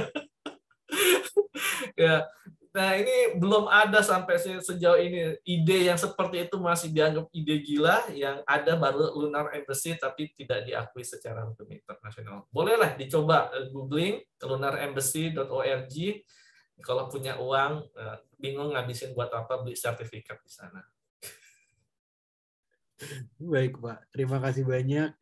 Mungkin ini adalah pertanyaan terakhir dari saya, dan oleh karenanya kita akan masuk ke Q&A session, biar di mana teman-teman di sini bisa bertanya lebih lanjut dengan apa yang pengen diketahui nih tentang yang namanya outer space, Mars, lalu ada juga yang namanya hukum yang mengatur. Mungkin sekarang saya buka saja Q&A session untuk teman-teman yang hendak bertanya, langsung on mic juga nggak apa-apa, atau kalau misalkan masih malu-malu bisa lewat chat box seperti itu.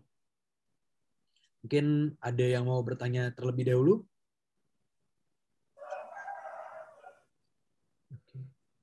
Ada dari Eleonor, dari FHUI, mungkin bisa langsung di spotlight dan bisa langsung on mic.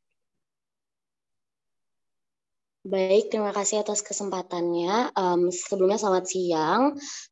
Mohon maaf saya belum bisa menyalakan kamera karena beberapa alasan. Saya ingin bertanya terkait dengan materi hari ini. Oh ya, terima kasih banyak untuk pemaparannya Pak Adi dan Pak Venza Chris. Saya sangat tertarik. Menurut saya tentang materi ini sangat menarik ya, dan sedang banyak dibicarakan. Saya ingin bertanya terkait dengan status hukum dari individu yang akan hidup di habitat luar angkasa, Pak. Menurut saya salah satu masalah utama yang perlu diselesaikan adalah terkait apakah setiap manusia di luar atmosfer bumi akan diklasifikasikan sebagai astronot, dan dengan demikian berhak atas perlindungan khusus yang diberikan kepada astronot sesuai dengan International Space Treaties. Mungkin seperti dalam artikel 5 of the Outer Space Treaties, dikatakan bahwa astronauts as the envoys of mankind in outer space and obliges states to render all possible assistance to astronauts in emergency situations, regardless of their state of origin or nationality. Selain itu, juga dalam the Rescue and Return Agreement mungkin sedikit luas dalam hal subjeknya, karena dalam perjanjian ini special treatment tadi menggunakan istilah astronauts dan juga personnel of a spacecraft. Intinya kedua perjanjian tersebut menyatakan adanya obligasi dari states parties untuk membantu astronot dan mengembalikan mereka kepada negara masing-masing jika terjadi sesuatu.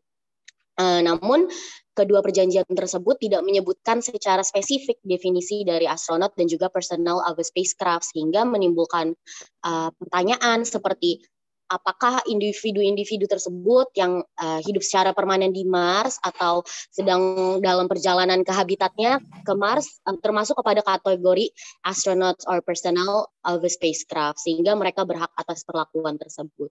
Mungkin dari saya segitu dulu, Pak. Terima kasih banyak atas kesempatannya. Terima kasih. Mungkin dari Pak Adi atau Pak Fenza untuk menanggapi. Dari Pak Adi terlebih dahulu mungkin. Ya, terkait dengan astronot sendiri, istilah ya dan perkembangannya itu, ketika konsep ini dibuat itu belum ada bayangan bahwa kemudian manusia kemudian akan berkunjung ke ruang angkasa itu bisa dalam rangka jalan-jalan tok.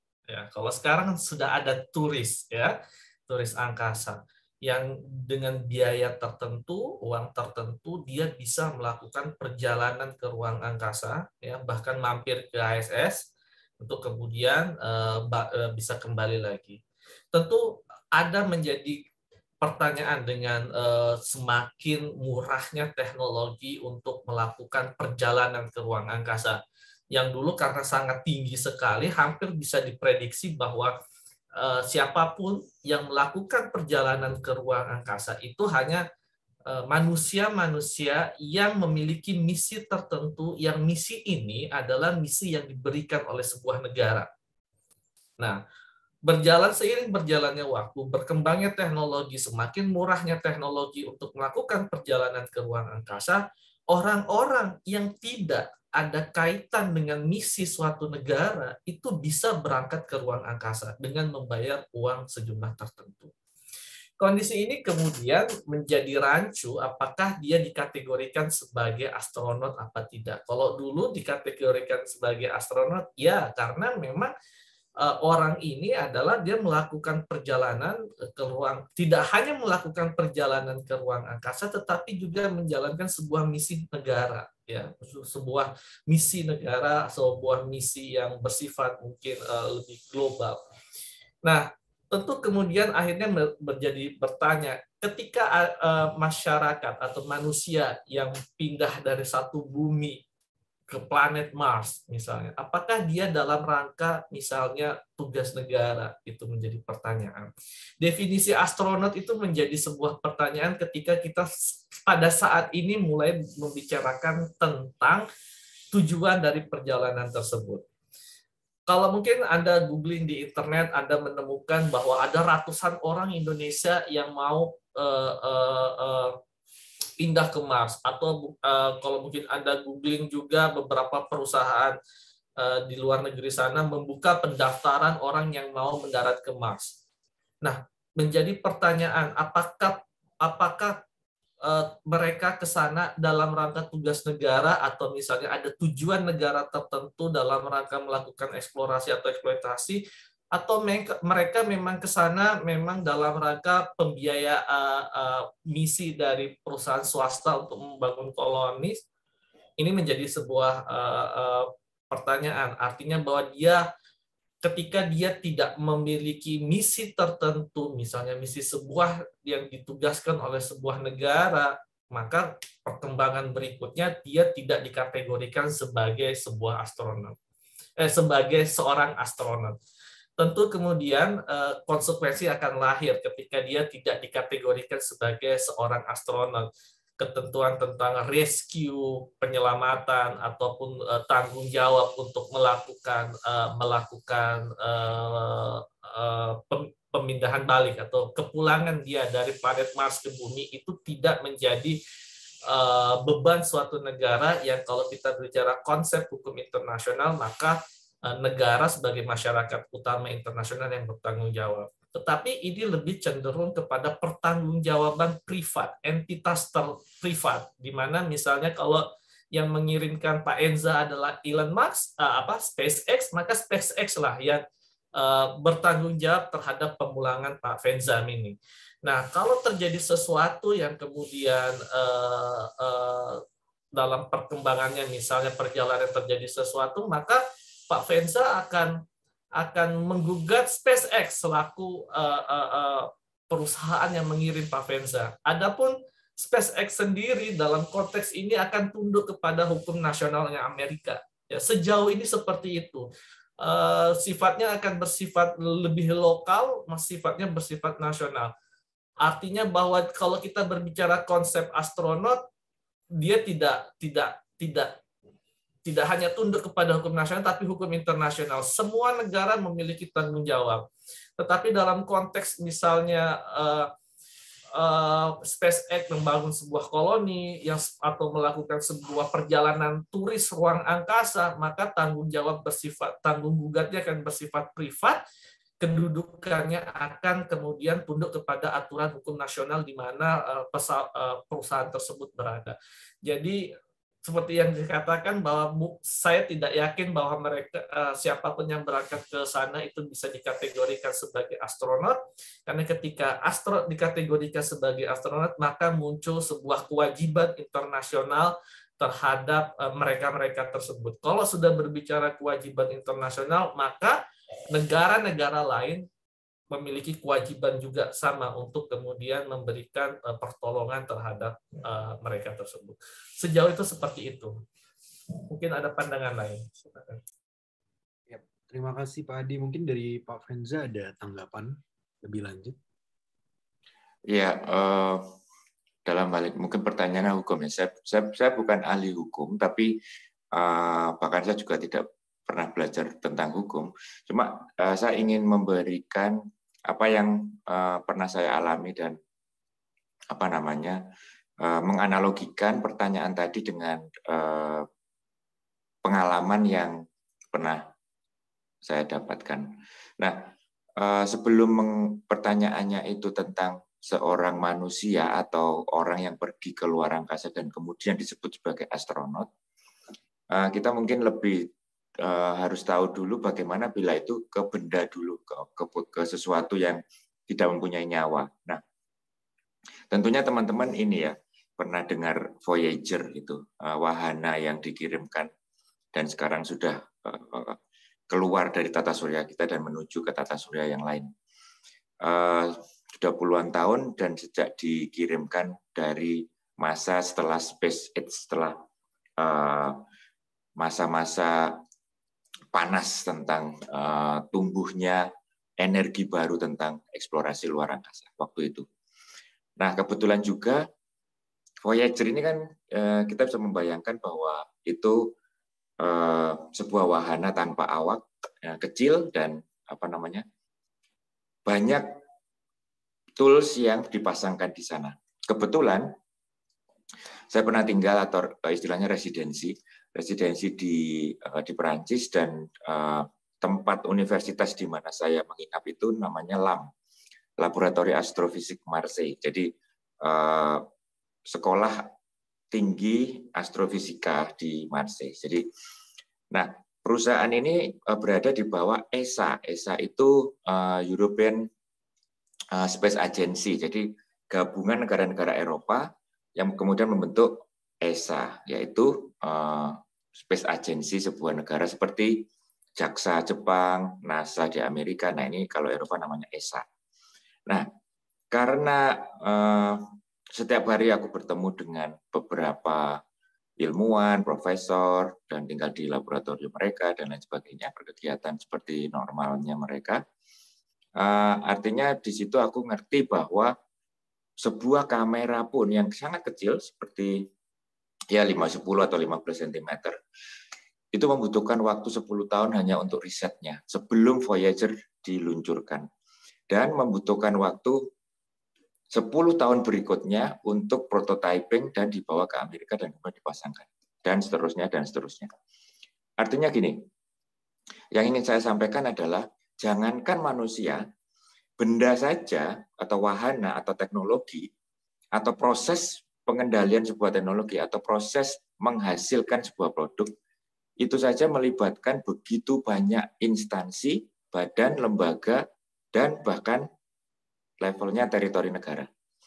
Itu hanya benda mati dan itu sudah puluhan tahun yang lalu, 40-50 tahun yang lalu. Nah, artinya bahwa ketika ini disematkan pada sebuah benda dengan satu agreement, unsur-unsur pasal-pasal dalam satu hukum atau ranah hukum tertentu yang mungkin teman-teman jauh lebih menguasai daripada saya. Tapi yang jelas bahwa di mana dia mengkaitkan dengan badan, lembaga, atau bahkan teritori sebuah negara, merekalah yang akan terlibat bila terjadi sesuatu. Kalau pertanyaannya itu tadi, seperti itu ya. Begitu juga dengan manusia, tentu saja siapa yang akan terlibat ini. Jadi bukan pada faktor nama astronot atau non-astronot, karena astronot itu diciptakan istilahnya ketika ada entitas bernama manusia itu keluar dari atmosfer bumi. Itu namanya astronot. Jadi kalau misalnya ada orang, istilahnya dulu kalau di film-film itu spaceman, ya. Jadi spaceman itu adalah orang yang ya tidak terkait lagi dengan gravitasi bumi lah. Itu istilahnya seperti itu. Itu sudah bisa dikatakan spaceman. Meskipun tingkat ketinggian itu ada yang namanya ada low, ada middle, ada high dan lain sebagainya ya. Jadi sebenarnya yang masih mengorbit bumi itu ya masih low gitu. Jadi ada International Space Station itu ya masih low. Dan tadi disinggung juga tentang space tourism. Itu pesawatnya siapa kemarin Virgin Galactic yang berhasil beberapa menit keluar ya, itu di low orbit bumi sebenarnya masih bisa ini. Terus dia bisa kembali setelah beberapa menit di atas, tidak terpengaruh gravitasi sedikit, terus bisa kembali lagi ke bumi. Itu juga bisa dikatakan spaceman jika kita mengacu pada hukum-hukum yang terdahulu atau yang sebelumnya telah diciptakan. Tetapi sekali lagi bahwa nantinya seperti tadi dikatakan Pak Adi bahwa sudah banyak yang swasta, sudah banyak yang independen, bahkan tidak menutup kemungkinan nanti ketika ada orang Indonesia tiba-tiba dari desa apa gitu ya menciptakan tidak hanya helikopter yang kemarin sempat viral itu, orang mana itu bikin helikopter dengan besi-besi bekas ya, tapi nantinya mungkin ada orang Indonesia yang berhasil membuat roket dengan cara-cara yang lebih murah gitu, itu sangat mungkin sekali. Dan hukum apa yang disematkan pada manusia ini gitu? Ya tentunya hukum di mana dia berasal, dan kemudian tentunya juga kaitannya dengan orang lain, dengan internasional, dengan bahkan negara yang lain, kaitannya seperti apa? Ya yang terlibat siapa dulu gitu. Jadi seperti tadi dikatakan bahwa cerita saya tadi tentang bahwa wahana yang berupa benda mati saja itu ada hukumnya, dan keterlibatan banyak negara itu juga mempunyai hak yang sama ketika terjadi sesuatu dengan benda tersebut. Atau misalnya sebuah peluncuran roket yang bahkan kalau kita teliti atau kalau kita baca, teman-teman bisa googling nanti, bahwa sebuah peluncuran roket itu sebenarnya kolaboratornya itu banyak sekali. Saya tadinya juga tidak pernah membayangkan bahwa akan memperoleh informasi seperti itu dulu. Jadi setelah memperoleh beberapa pelatihan, kami sadar atau kami tahu bahwa melibatkan begitu banyak badan, lembaga, institusi, dan bahkan teritori sebuah negara. Mungkin itu, Mas. Baik. Terima kasih, Pak Fenza. Mungkin ini ada 1 atau 2 pertanyaan lagi dari teman-teman. Mungkin dari Almada. Mungkin bisa langsung disampaikan. Baik, terima kasih atas kesempatannya, Kak. Mungkin ini pertanyaannya lebih saya tanyakan ke Pak Fenza ya, khususnya karena mungkin saya juga mewakili teman-teman yang kepo atau pengen tahu nih, gimana sih Pak sebenarnya kalau pengalaman Bapak sendiri saat simulasi di Mars itu kan mungkin ada penemuan barukah atau ada hal-hal yang sebelumnya belum kita ketahui tapi di situ Bapak dapatkan gitu Pak. Mungkin itu pertanyaan dari saya. Terima kasih. Ya, bisa langsung dijawab ya? Ya, langsung Pak. Jujur sih ada beberapa hal yang boleh diceritakan dan tidak boleh diceritakan karena ini menyangkut tentang tadi itu etik, ya, tadi tentang kode etik di mana saya ini kan diperbantukan, istilahnya bahasa Indonesia, diperbantukan dalam satu kru, dalam satu tim yang beranggotakan warga negara yang tidak hanya Indonesia hanya saya saja, jadi yang lain yang terlibat, dan behind the scene-nya, bukan hanya krunya, behind the scene-nya itu melibatkan banyak negara dan banyak orang-orang tentu saja. Sama seperti cerita saya tentang pembuatan kamera dalam wahana Voyager tadi. Nah, dalam hal ini itu juga sama. Misalnya nih, dalam foto itu ya, yang di latar belakang itu ada dom itu tempat tinggalnya, itu disebut hub, itu yang di situ ada tulisannya Mars Foundation. Jadi Elon Musk itu punya foundation namanya Mars Foundation. Nah, itu sumbangannya beliau, dia bikin domnya itu.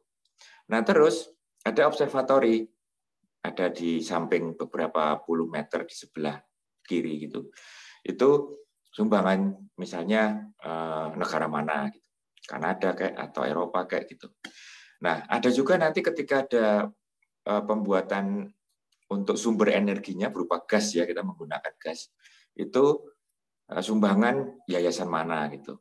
Ada juga beberapa sponsor yang misalnya robot, jadi kita harus hidup dengan entitas bernama robot karena di situ kan tidak boleh ada hewan ya, nggak boleh bawa pet. Jadi petnya itu berupa robot. Jadi salah satu sponsornya adalah Sony Corporation. Nah, waktu itu mereka memproduksi, nah itu yang cewek sebelah paling kanan itu kan mengangkat anjing itu. Itu anjing itu robot. Jadi ada dua pet, ada dua hewan piaraan, yang satu berbahasa Inggris, yang satu berbahasa Jepang karena mayoritas tim saya itu orang Jepang.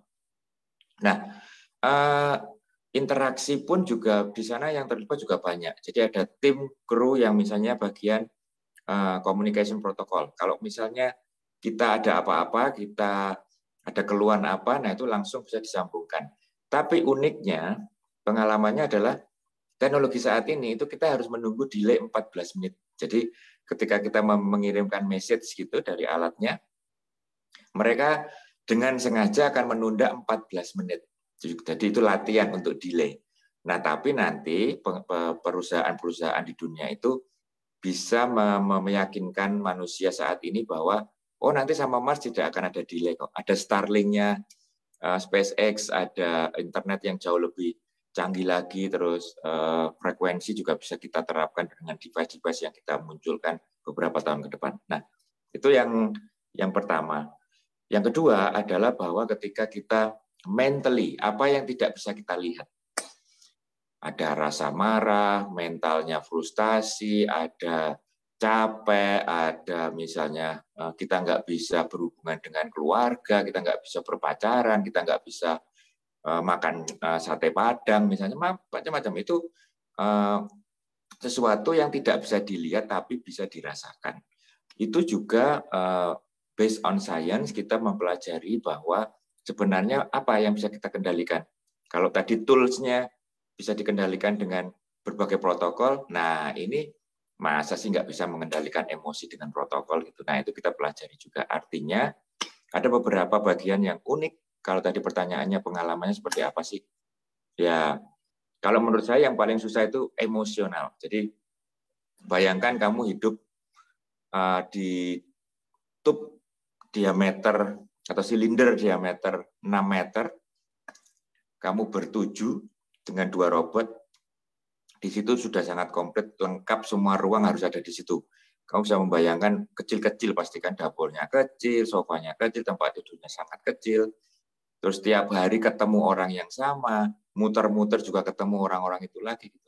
Pasti ada konflik, pasti ada sesuatu yang sensitif di sana. Nah, itu yang menjadi, kalau menurut saya sih, berdasarkan pengalaman kemarin, porsinya paling banyak, paling besar. Jadi pengendalian emosi, terus bagaimana menggunakan bahasa dengan baik, bagaimana menyalurkan amarah kita supaya tidak keluar lagi sebagai marah, tapi keluar lagi sebagai sesuatu hal yang positif atau produktif, itu dipelajari juga. Nah, nggak hanya itu, ketika kita keluar misalnya, ada kegiatan yang namanya EVA, Extra Vehicular Activities. Itu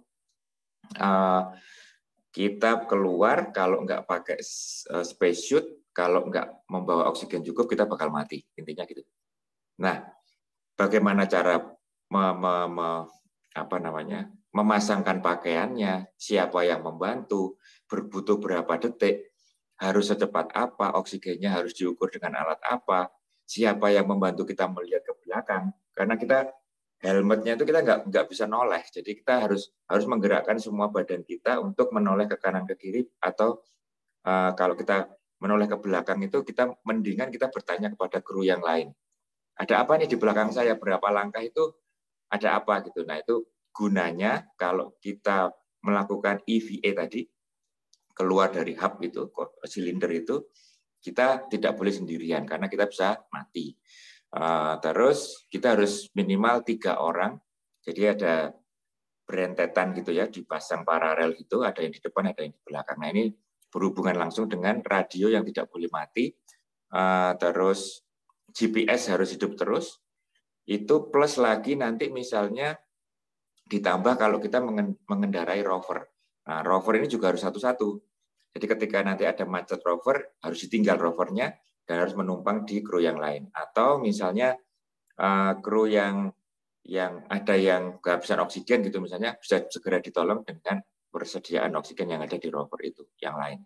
Nah, terus misalnya gimana Mas kalau misalnya atlet gitu, rovernya kan kamu nggak bisa lihat ke belakang. Nah itu gunanya teman atau kru yang lain. Jadi misalnya dengan radio, berapa meter nih aku harus ke kanan sekian derajat, rodanya harus berapa meter lagi aku nggak sampai terjun ke jurang gitu. Karena kalau di desert yang kita latihan itu jurangnya banyak banget dan nggak ada jalan di sana. Jadi ya namanya gurun ya, itu batuan, coklat, terus tanah-tanah keras gitu, bisa dibayangkan.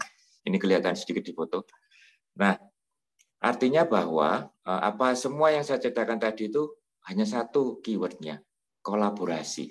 Ya kan? Kolaborasi itu bagian yang sangat-sangat penting sekali. Bahkan tadi pertanyaan pertama tadi ketika ada berapa lembaga yang terlibat, terus Pak Adi tadi menjelaskan tentang bagaimana keterlibatan badan-badan itu untuk membuat sesuatu, hukumnya seperti apa.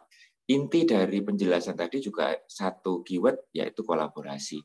Nah, dari kolaborasi itu muncullah satu kreasi. Kalau muncul satu kreasi, misalnya pelatihan Mars ini kan dibuat oleh ribuan orang ya, berkolaborasi, terus muncullah kreasi ini. Setelah kreasi ini muncul, maka yang ada adalah aktivitas. Jadi dari kreasi tadi muncullah aktivitas di sana. Ada orang bergerak, ada orang berpikir, ada orang menghasilkan hal-hal yang baru gitu. Terus tadi kalau pertanyaan, ada enggak teknologinya yang baru? Banyak banget. Jadi ya tentunya ada yang bisa saya ceritakan, ada yang enggak ya. Misalnya nih, yang sehari-hari kita itu enggak pernah bertanya misalnya, gimana kalau beol? Gitu.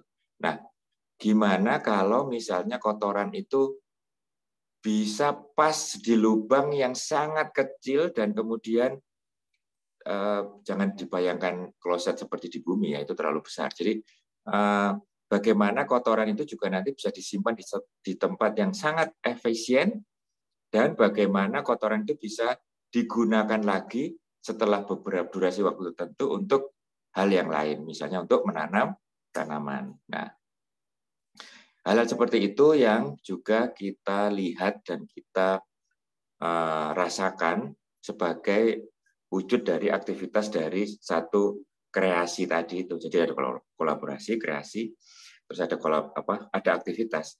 Nah, aktivitas ini yang kemudian menghasilkan teknologi-teknologi baru. Di situ ada yang tinggal 1 bulan, ada yang tinggal 1 tahun, bahkan ada.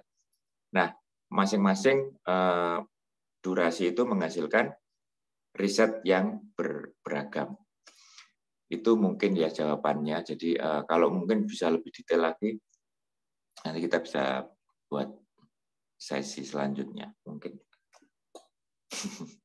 Gitu. Baik, terima kasih banyak Pak Fenza. Juga pertanyaannya dari Almada. mungkin ini adalah akhir dari sesi kita hari ini. Saya sangat mengucapkan terima kasih banyak kepada Bapak Adi dan juga Pak Venza dan juga teman-teman sekalian yang telah memperhatikan dari awal hingga akhir.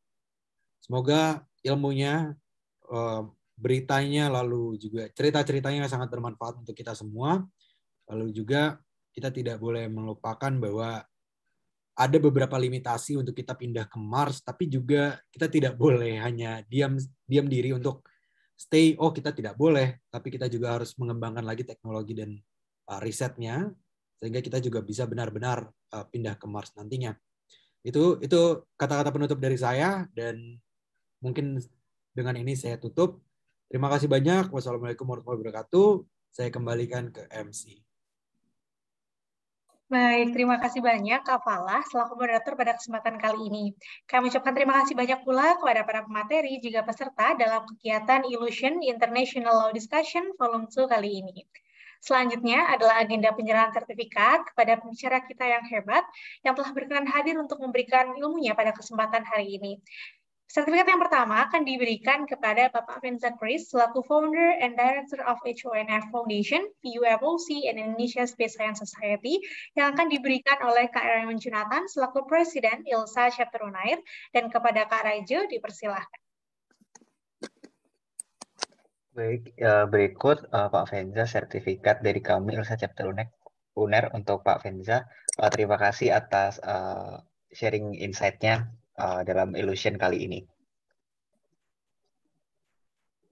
Mungkin Tania, dokumentasi. Baik, dimohon untuk panitia. Oke, 1, 2. Sip. Baik, terima kasih banyak Kak Raijo, juga Pak Venza Chris yang telah menjadi pembicara dalam kesempatan kali ini. Lalu selanjutnya, sertifikat yang kedua akan diberikan kepada Bapak Adi Riyadi Arafa SH LLM selaku Director of Airlangga Institute of International Law Studies and Air and Space Law Lecturer yang akan diberikan juga oleh Kak Raymond Junatan selaku Presiden ILSA Chapter Unair. Kepada Kak Raijo dipersilahkan. Berikut juga Pak Adi, sertifikat dari kami ILSA Chapter Unair untuk Pak Adi. Terima kasih atas partisipasi dan juga sharing dari Pak Adi dalam Illusion kedua kali ini. Oke, terima kasih. Baik, kepada panitia, dimohon untuk bisa mendokumentasikan penyerahan sertifikat. Oke, 1, 2. Sip. Baik, sekali lagi terima kasih banyak Pak Adi, juga Kak Raijo, juga Pak Venza Chris yang sudah menjadi pembicara dalam kesempatan kali ini. Baik, kepada para pembicara, selain sertifikat, sebagai bentuk apresiasi dari ILSA Chapter Unair kepada para pembicara, kami juga akan memberikan apresiasi berupa adopsi bibit pohon, yang selama 2 tahun pertama akan dirawat di Alam Sehat Lestari, dan setelah 2 tahun akan dikirimkan ke tempat tinggal pembicara masing-masing. Dan sekali lagi terima kasih banyak Bapak, Pak Adi, Pak Venza, telah berkenan untuk menjadi pembicara. Terima kasih. Terima kasih. Terima kasih Bapak. Baik, selanjutnya sertifikat akan diberikan kepada Kak Fala Dawanis yang telah berkenan untuk bisa menjadi moderator, yang dimana sertifikat akan diberikan oleh Kak Diva Nakilah selaku Project Officer Illusion International Law Discussion Volume 2. Kepada Kak Diva, dipersilahkan. Baik, terima kasih banyak Kak Fala udah menjadi moderator pada webinar Illusion Volume 2 hari ini. Baik, kepada panitia dimohon untuk bisa mendokumentasikan penyerahan sertifikat. Oke, 1, 2. Sip. Baik, terima kasih banyak Kak Fala, juga Kak Diva pada kesempatan kali ini. Baik, kepada teman-teman peserta, sesaat lagi panitia akan membagikan link form presensi, dimohon untuk peserta yang ingin mendapatkan sertifikat wajib untuk bisa mengisi form presensi tersebut. Dan baiklah, sampailah kita di penghujung acara. Terima kasih kepada seluruh pembicara dan peserta Illusion International Law Discussion Volume 2. Semoga acara yang telah terselenggara bisa memberikan pemahaman untuk kita semua seputar kemungkinan untuk melakukan pendirian habitat manusia permanen di Mars yang berkaitan dengan prinsip kegiatan negara-negara dalam eksplorasi dan penggunaan antariksa yang diatur dalam Traktat Luar Angkasa. Baik, sebelum diakhiri, marilah kita bersama-sama mendokumentasikan kegiatan pada kesempatan kali ini. Dimohon untuk bisa panitia untuk bisa standby untuk mendokumentasikan, dan teman-teman semua dimohon untuk bisa on cam, kita bersama-sama mendokumentasikan kegiatan pada siang hari ini. Baik, masih ditunggu untuk on-cam teman-teman semua, biar terdokumentasi dan jelas terlihat ya, join dalam kegiatan kali ini. Silahkan teman-teman, masih ditunggu untuk on-cam. Baik, panitia dimohon untuk bisa standby, untuk bisa memfoto. Baik, bisa mulai dirapi-rapikan terlebih dahulu bajunya, rambutnya gitu ya, jilbabnya juga. Masih ditunggu teman-teman untuk on-cam. Oke, untuk slide yang pertama terlebih dahulu, kita gaya formal terlebih dahulu. 3, 2, 1. Baik, untuk slide yang kedua, 3, 2, 1. Baik, slide-nya boleh gaya bebas, monggo terserah mau gaya apa aja boleh. Slide yang pertama, 3, 2, 1. Slide yang kedua, 3, 2, 1. Baik, terima kasih banyak kepada seluruh peserta yang telah bertahan sampai akhir, juga khususnya kepada para pembicara, dan dengan telah dilakukannya sesi foto, saya Tristania Faisa, selaku Master of Ceremony, serta seluruh panitia yang bertugas, pamit undur diri, terima kasih banyak atas kehadiran dan perhatiannya, mohon maaf atas semua kesalahan, dan sampai jumpa di Illusion Volume 3 dan seluruh kegiatan ILSA Chapter Unair selanjutnya. Akhir kata, wassalamualaikum warahmatullahi wabarakatuh, Shalom, Om Santi, Santi Om, salam sejahtera untuk kita semua. I'm here with Ilsa, the future of international law. Terima kasih semuanya. Terima kasih. Terima kasih. Terima kasih, Pak. Terima kasih, Pak. Terima kasih banyak Pak Vensa, Pak Adi. Terima kasih ya.